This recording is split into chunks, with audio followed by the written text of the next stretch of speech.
తిరుపతి జిల్లా రామాపురం డంపింగ్ యార్డ్ను మంత్రి నారాయణ పరిశీలించారు. గత ప్రభుత్వం చెత్త ప్రభుత్వం అంటూ ఆయన విమర్శలు గుప్పించారు. పన్ను వసూలు చేసి చెత్తను మాత్రం వదిలేసి వెళ్లిందని మండిపడ్డారు. ప్రజారోగ్యాన్ని గాలికి వదిలేసిందంటూ సీరియస్ అయ్యారు. 123 మున్సిపాలిటీలను చెత్తమయం చేసి వెళ్లిందన్నారు. కూటమి ప్రభుత్వం అధికారంలోకి వచ్చాక చెత్త తొలగింపుపై ప్రత్యేక దృష్టి సారించామన్నారు. చెత్త పన్ను వేసింది చెత్త ప్రభుత్వం, కానీ చెత్త మాత్రం తీలా కుప్పలు కుప్పలుగా పేర్చేసిపోయింది చేసిపోయింది 123 మున్సిపాలిటీస్లో.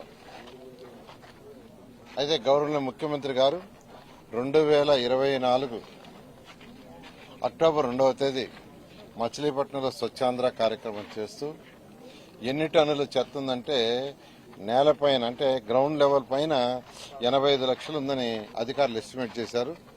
ఆ విషయం చెప్పడం అక్కడికక్కడే మాకు ఆదేశించారు. 2025 అక్టోబర్ 2కి అంటే 365 రోజుల లోపల ఈ చెత్త మొత్తాన్ని ప్రాసెస్ చేసి తొలగించాలని.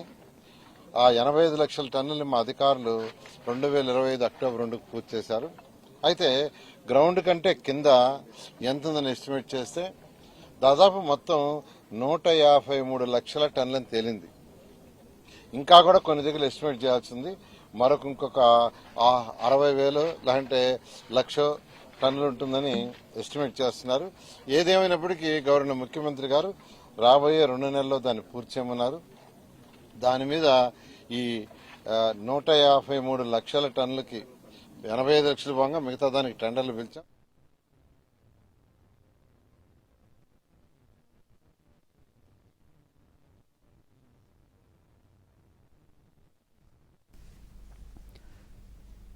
తిరుపతి జిల్లా రామాపురం డంపింగ్ యార్డ్ను మంత్రి నారాయణ పరిశీలించారు. గత ప్రభుత్వం చెత్త ప్రభుత్వం అంటూ ఆయన విమర్శించారు.